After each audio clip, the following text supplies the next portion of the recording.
Enough is enough. Silence is no longer golden. A so-called giant of Africa. Our citizens are being killed left, right, and center, and all that we do here is caution. Caution my foot. When these bandits approach police checkpoints, the police ran away. The military ran away for their dear lives. Because there is nothing at stake. If anything happens to them, nobody mentions them. Nobody takes care of their family. And all of us have just one life. Just one life. So, Mr. President, you need to key in to our role. Thank you very much. Points of order. First of all, let me commend you and the Chief Whip by trying to control the chamber, especially at the moment like this. I think it gives me some grief that we are discussing security and we are not paying attention to a very monumental issue in the country now. Security is in the front burner. But let me quote the Constitution, sir. Part 1, supremacy of the Constitution. The Constitution is supreme. This Constitution is supreme, and its provision shall have binding force on all authorities and persons throughout the Federal Republic of Nigeria. Section 2 of Part 1 says, the Federal Republic of Nigeria shall not be governed, nor shall any person or group of persons take control of the government of Nigeria or any part thereof, except in accordance with the provisions of the Constitution. I now refer you to Section 88, 1. Subject to the provisions of this Constitution, each House of the National Assembly shall have power by resolution published in its journal and directed investigation. 1. Any matter or things with respect to which it has power to make laws. Number B, which is critical. Investigate the conduct of affairs of any person. You are dividing the chamber. No, you are dividing the chamber. Please, attention to me.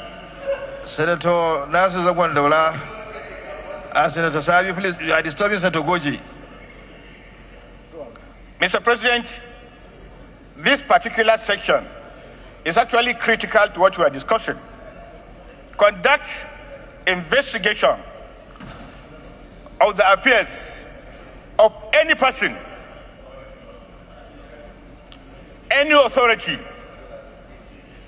ministry, or government department charged or intended to be charged with the duty of or responsibility for executing administrative laws enacted by the National Assembly,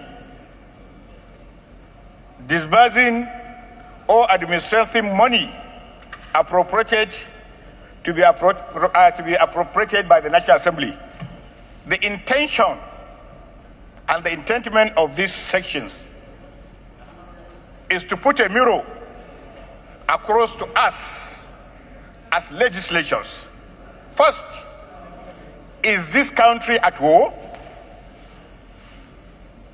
If we are not at war, why are we having non-government bodies controlling part of this country?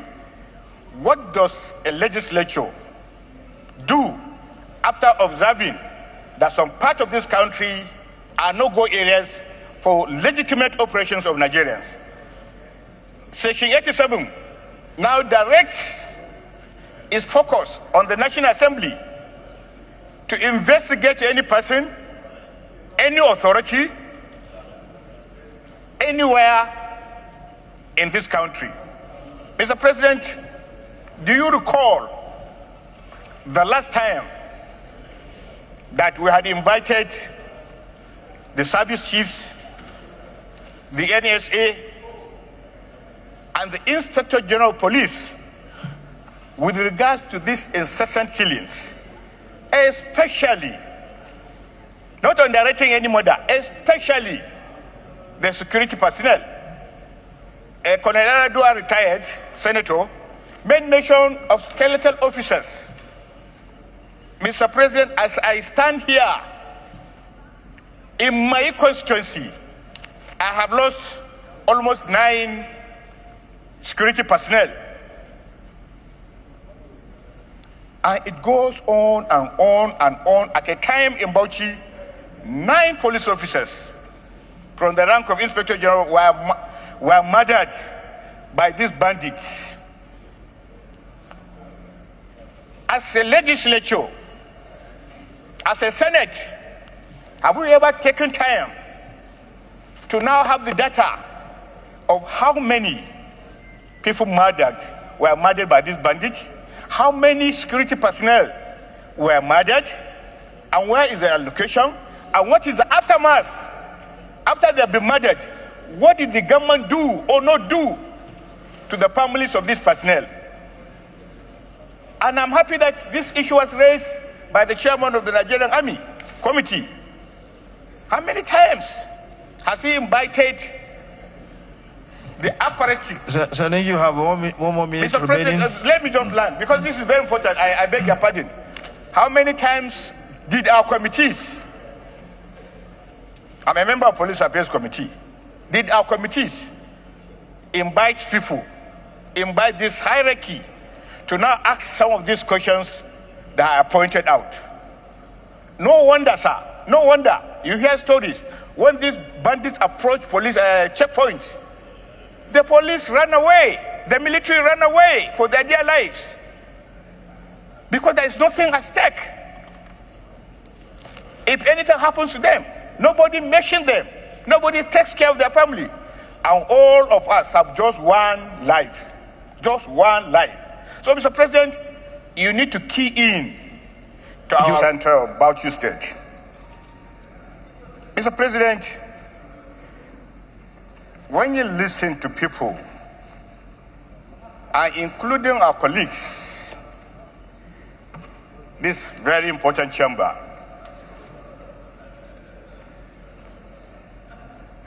and the catchword is caution.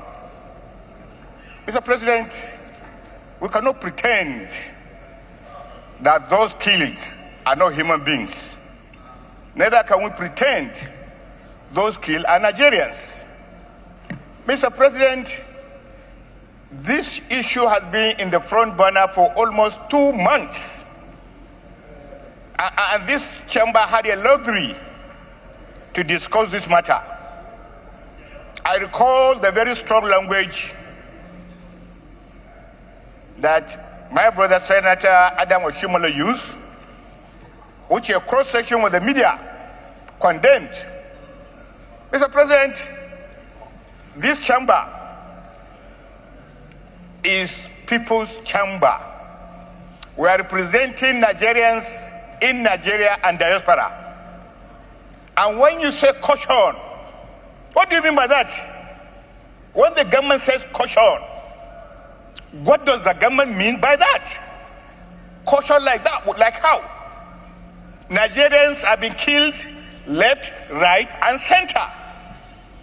And there has never been any action except to condemn this thing by mouth.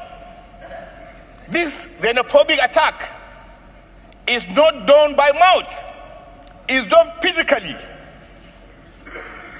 You imagine, Mr. President, somebody in his own house, somebody in his own place of business, without no notice, and then mobs begin to chase that man, kill him, burn him.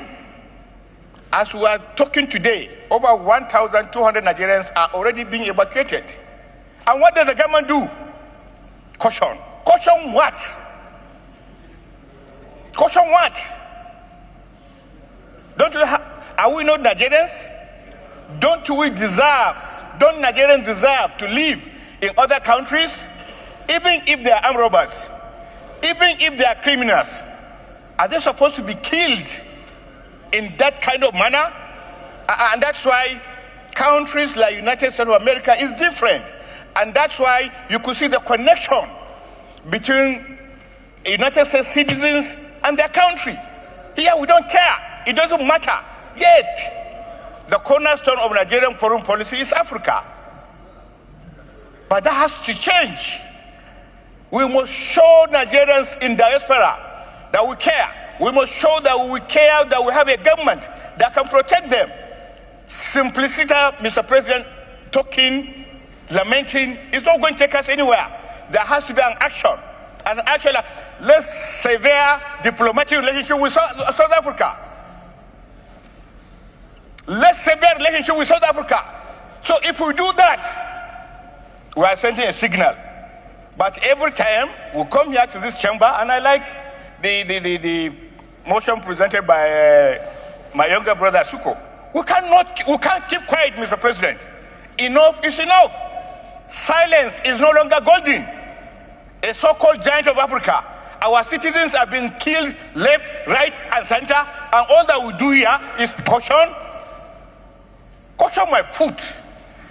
Pardon me for using that language. There must be an action. And this chamber, Mr. President, must rise to this occasion and tell the federal government that it's enough. Severe relationship with South Africa.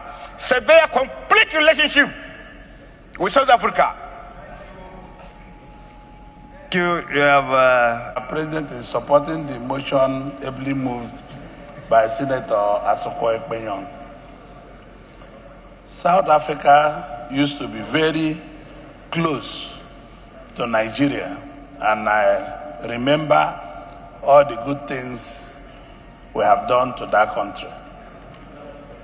First, I would like to thank President Bola Tinubu through the Ministry of Foreign Affairs in bringing back our citizens in South Africa. What is happening in South Africa is least expected, that upon Nigerian money, Nigerian blood, everything put into South Africa was in excess of $15 billion, and they're treating Nigerians like this. I want us also to continue playing in the path of caution by still engaging them to demand that they must look after all Nigerian assets damaged in South Africa and pay, because they are a very friendly country with Nigeria. Why must a government led by a businessman like us, who is our friend, who we used to eat on the same table, would like to destroy business? He comes to Lagos. President Ramaphosa used to come here, we stay with him, and he's allowing Nigerians to be maltreated. It is inhuman, Mr. President.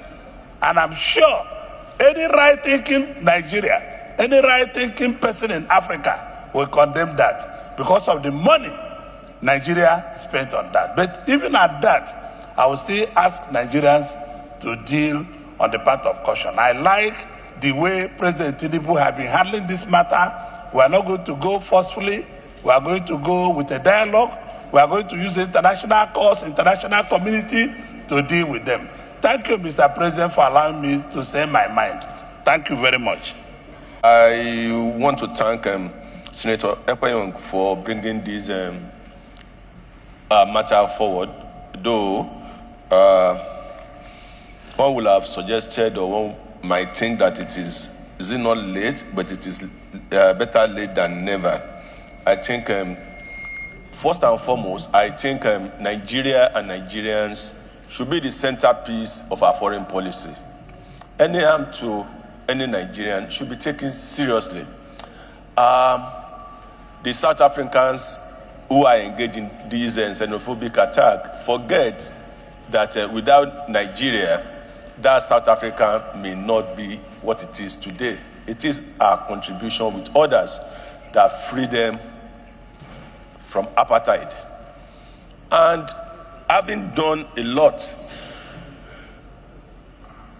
killing our people, destroying their businesses without prior notice, without any law, without any government, I guess that it is also going to be good if we put them on notice that all South African businesses in Nigeria may also suffer. It will not suffer the brutish attack, but we can also nationalize and use the proceeds to pay compensation to those who were displaced from South Africans.